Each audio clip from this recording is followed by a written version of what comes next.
because he's really cute. That's Lisa Bates, whose mission is to take care of southern Arizona's wildlife.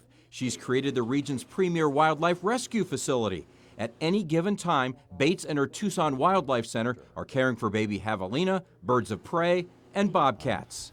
Bates got the idea to open the center back in 1998 after retiring as a plant pathologist at Biosphere 2. She actually trained the biospherians on how to keep their plants alive while locked inside. I was too young to retire, so what do I want to do? My passion was wildlife, rescuing wildlife. A passion the Tucson native had to follow. She received training locally and then opened her own wildlife center way out on the east side 22 years ago. With the help of her husband, Pete, they now rescue thousands of animals a year. In 2019, 4,060, and we did 3,000 almost in 2000. Wow, the so year what before. a jump. And you attribute a lot of that jump just to the sprawl of Tucson growing? I think so. When they get hit by cars, we usually get the call, so most of it's coming from urban sprawl.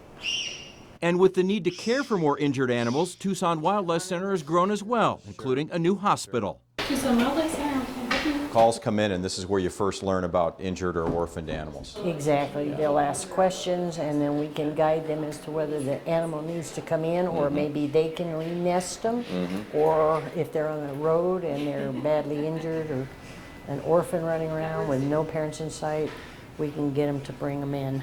The Tucson Wildlife Center is all donation-based and relies heavily on volunteers who assist the center's two vets. Here's a screech owl. Oh, yeah.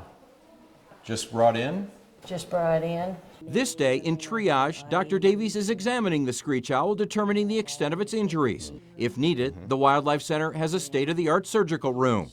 Back in triage, where 3 baby mice have just been brought in after being found alone. We never discriminate with the size of animals we receive. These little mice will get the same care that any larger animal like a bobcat or coyote or javelina would get with us. The volunteer staff at the Wildlife Center are also monitoring the progress of a ruddy duck. We have cameras on all of our animal enclosures because they won't do a natural activity in front of a human because they're scared. The duck has been nursed back to health and will soon be released after waterproofing its feathers.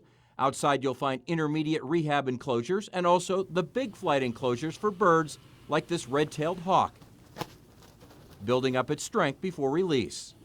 The Wildlife Center was just accredited by the Global Federation of Animal Sanctuaries and offers education classes. They have dozens of hawks and owls for the program, along with a pair of javelina, Matilda and Grandpa,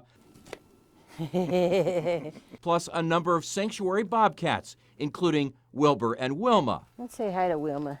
All this is possible because of the volunteers, who have one thing in common with Lisa. Every volunteer is here because of a passion to help wildlife. This is a very impressive facility that you've got going. The volunteer effort is impressive, and what you and your husband are doing is just outstanding. Lisa, thank you for the tour.